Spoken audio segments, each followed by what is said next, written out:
মা, আমি তো যেমন ডিউটিতে যাই সেরকমই ডিউটিতে গেছিলাম, কিন্তু আমি তো জানতাম না যে আজই হবে আমার শেষ দিন।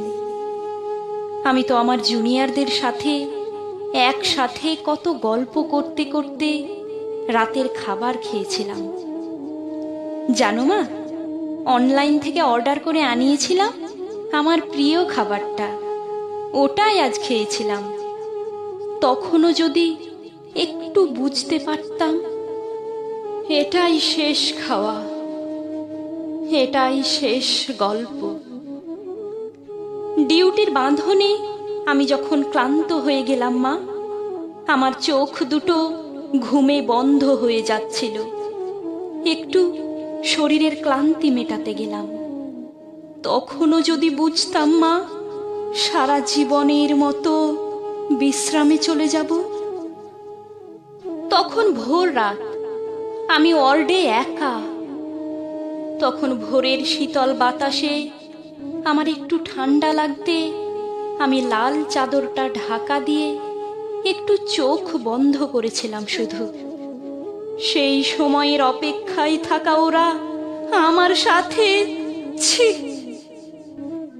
মা, আমার খুব কষ্ট হচ্ছিল জানো তো। অনেকবার আমি বারণ করছিলাম, চিৎকার করছিলাম, বাঁচাও বাঁচাও, কে আছো আমাকে বাঁচাও। কিন্তু কেউ আমার চিৎকার, আমার আর্তনাদ শুনতে পায়নি।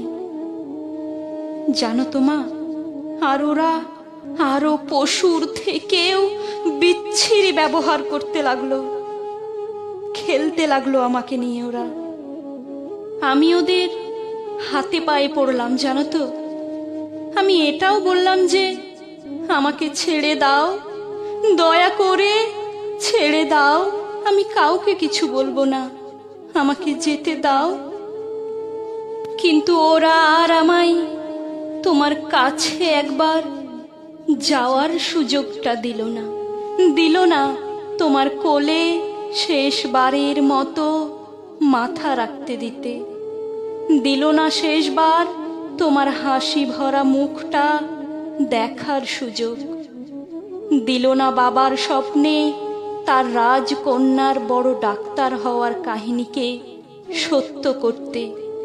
আমার গলা টিপে ধরে, নিজেদের সর্বশক্তি দিয়ে আমার গলা চেপে ধরে।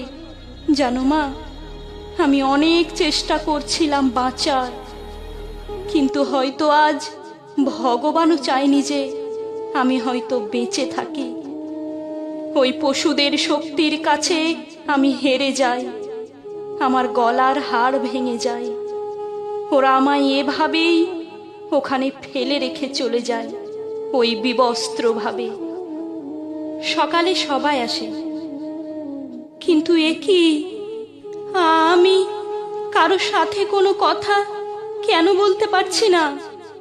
তোমাকেও দেখতে পাচ্ছি, তোমায় কত করে ডাকছি, তুমি শুনতে কেন পারছো না মা আমার ডাক?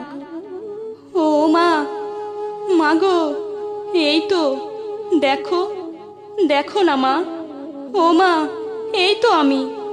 তুমি কাঁদছো কেন? কি হয়েছে তোমার? ও মা। দেখি মা সামনে একটা লাশের দিকে তাকিয়ে হাউমাউ করে কাঁদছে। লাশটার মুখ দেখতে পেয়ে আমি শিউরে উঠি। এ কি, এটা যে আমারই নিথর দেহ। আমি কি তবে মারা গেছি? আমিও কাঁদতে শুরু করলাম। সবাই আমার এই মৃত্যুতে শোকাহত। সারা দুনিয়া আমার মৃত্যুর ঘটনা আপাতত জেনে গেছে, সবাই বিদ্রোহ করছে, কিন্তু আমি আমার নিথর দেহর দিকে তাকিয়ে রইলাম। আমার শেষটা তো আরো ভালো হতে পারত। বলো মা, দেখো না মা, ওরা আমার মুখের দেহের কি বিচ্ছিরি অবস্থা করেছে। দেখো মা, আমার চিৎকার করতে ইচ্ছে করছে, কিন্তু আমার আওয়াজ এখনো কেউ শুনতে পারছে না। আমি এতগুলো লোকের সামনে চিৎকার করছি, কিন্তু একটা কেউ আমার এই চিৎকার শুনতে পারছে না। কেউ না, কেউ না।